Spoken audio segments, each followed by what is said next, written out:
Even though 2024 was an awful year for cinema and my worst of list has me concerned for 2025, it's still important to highlight the best movies of the year to remind ourselves that there were good times in between. And in my opinion, there were even more great movies than last year that made narrowing down this top 15 list a lot harder, because honestly, there were times this year where I thought Sasquatch Sunset, In a Violent Nature, Robot Dreams, If, Kill, Maxine, and a mystery hot take that if you've been following my channel for a while, you probably know which one it is, I thought for sure had a chance of being in the top 10, but they're all worth watching if you haven't already. In my opinion, anyways. Now, with that said, let's kick things off with number 15. With The Wild Robot, DreamWorks once again takes a story we've seen before, but with a darker sense of humor for a kids' movie, a charming cast from Lupita Nyong'o, Pedro Pascal, Catherine O'Hara, and even Bill Nye, among others, and a gorgeous blend of 2D, 3D drawing styles that lovingly pay tribute to Studio Ghibli in its beautiful portrayal of nature, make it feel so fresh and entertaining to watch. And while I still think there are multiple points where you could have ended this on a more mature, somber note than the sequel-baited climax we got, I was still smiling so wide throughout this movie that it's still hard not to recommend.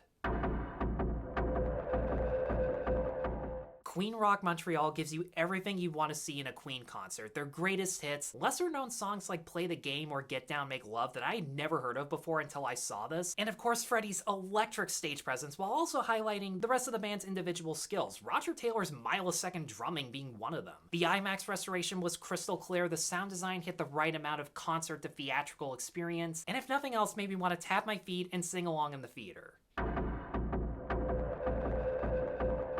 This post-apocalyptic version of Homeward Bound is a textbook example of how to make micro-budget animation look just as, if not more massive in scope than most modern live-action epics, and accomplishes the difficult task of telling an entire story through facial expressions, body language of animals, and musical score over dialogue, narration, or subtitles. The characters all serve a purpose to the story with legit flaws to overcome, which makes the team dynamic as they struggle to survive all the more infectiously cute to watch.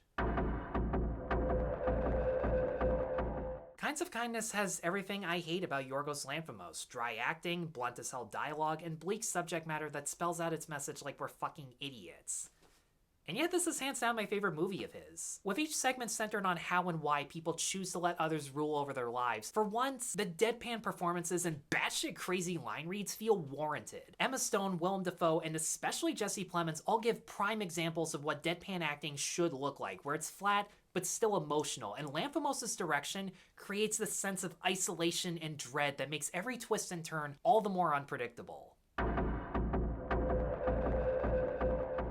As a writer and director, Jesse Eisenberg creates a character study where the performances and dialogue take front and center over the visuals while still feeling cinematic in its portrayal of grief, depression, and generational trauma. The relationship between these two cousins achieves the rare feat of getting you to alternate between loving and hating these guys, while also wondering, had you gone through the same experiences, would you have turned out the same? Eisenberg himself gives one of his best performances as a stripped-down version of his usual self, while Kieran Culkin is Oscar-worthy as his most pathetic, yet sympathetic character ever. Memoir of a Snail's incredibly tragic tone and story may not be the most rewatchable movie of the year, but the beautifully grim stop motion, terrific performances from Sarah Snook, Cody Smith-McPhee, Jackie Weaver, and director Adam Elliott's uncompromising subject matter where you never know for sure whether to laugh, cry, or both, make the most brown scale of depressing images so bright, vibrant, colorful, and hopeful to watch. No matter how many hardships Grace goes through, she reluctantly keeps her chin up, pushes through, and makes the best out of every major life event, leading to one of the best endings of the year that I just couldn't fight back the tears. As inconvenient as this movie's timing was, September 5 is about one event in history and one only, and it portrays the real-life subjects with compassion and respect. The portrayal of ABC Sports' coverage of the Munich hostage crisis from their own studio has such a low-key claustrophobic edge where everything from the camera work, editing, color grading, and especially the acting from John Magaro and Leone Benesch all require one another to keep you on the edge of your seat. The rare movie where the style is the substance, Kensuke's Kingdom, much like Flow, relies on visual storytelling and music, in order to tell a simple yet emotional survival story. And even though it has an advantage over Flow with some dialogue and fewer characters to focus on, it has similar strengths like clever world building into how Kensuke operates the island or coexists with the wildlife. And the movie subtly examines the things Michael and Kensuke have in common in terms of their troubled past, how it leads to them overcoming a language barrier and growing a genuine friendship.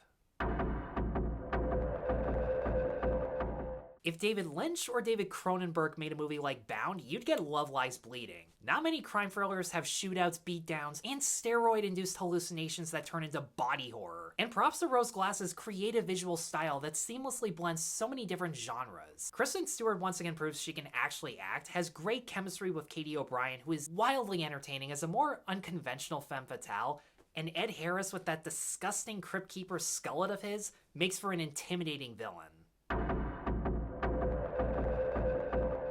Probably the biggest guilty pleasure of the year, but in my opinion, Beetlejuice is the rare been there done that sequel that knows what to repeat and what to do differently. There's more emphasis on the underworld building, bigger practical sets, makeup effects, gory undead designs, and more importantly, Beetlejuice himself is actually in it long enough to make it count. Michael Keaton slips back into the role like it's absolutely nothing. Winona Ryder and Catherine O'Hara, in my opinion, are given much better material this time around, and even though he's not in the movie enough, Willem Dafoe as the dim-witted cop hilariously keeps it real. There is no movie this year that's anything like Hundreds of Beavers, and all the better for it. Director Mike Cheslak and star Rylan Erickson Cole-Hughes take a page out of everything from Buster Keaton, Looney Tunes, even Adult Swim cartoons, while still giving their fresh spin to the silent slapstick comedy, with actors in animal suits, inventive props, and painstaking green screening that show exactly what independent filmmaking can accomplish, and in this case, one of the hardest times I've laughed in a theater in some time. Nosferatu technically has some glaring issues. The pacing does drag after Orlok's introduction, his redesign takes some suspense away from him and it's not going to work for everybody, and actors like Aaron Taylor-Johnston, Emma Corrin, and worst of all, Willem Dafoe all feel like wasted opportunities. That said, the gothic visuals with disorienting camera work and lighting, a haunting musical score, and sound design that was easily the scariest part of the film, and committed as hell performances from Lily Rose Depp, Nicholas Hoult, Simon McBurney, and Bill Skarsgård all made my heart pound, my body shake, and struggle to breathe like a great horror movie should. Inside Out 2 was exactly what I was expecting from the first one. The emotions operate as a team, with everyone, except fear and disgust, they're still completely pointless, are equally given funny and serious moments contributing to Riley's emotional state, while still introducing brand new characters like Anxiety, Envy, and Bluefy, who make just as much an impression. Riley herself feels less a robot controlled by the emotions, more her own person, and even at her worst behavior, you can sympathize with every bit of pressure she's experiencing. And speaking of pressure, this can turn from a typical Pixar comedy to a teen drama, right down to a Safdie brothers thriller at the turn of a dime, making your heart race just as much as Riley's. And for all of those reasons, Inside Out 2 is easily the best animated movie I've seen all year. As much as Nosferatu and Inside Out 2 made me tense up, I remember my heart pounding for Longlegs the most. Osgood Perkins has truly evolved as a filmmaker and proves that crime horror movies in the vein of Seven, Silence of the Lambs, or Girl with the Dragon Tattoo can still be made and done well. Every actor from Micah Monroe, Blair Underwood, and Alicia Witt sell the fear that they're going through, and the one who instills that fear, Nicolas Cage himself, is given just the right amount of screen time and hits the perfect level of over the top, just relishing in the evil of playing a serial killer.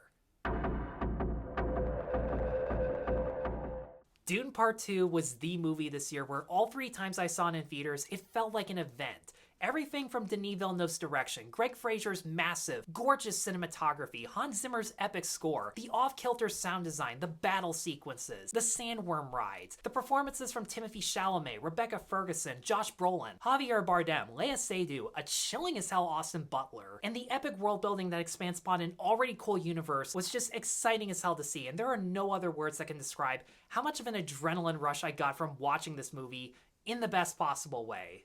And with that, guys, thanks as always for watching. Let me know in the comments below, what are your favorite movies of 2024? Be sure to like and subscribe, check me out on Patreon and buy me a coffee, and stay tuned in the new year for more reviews. Take care.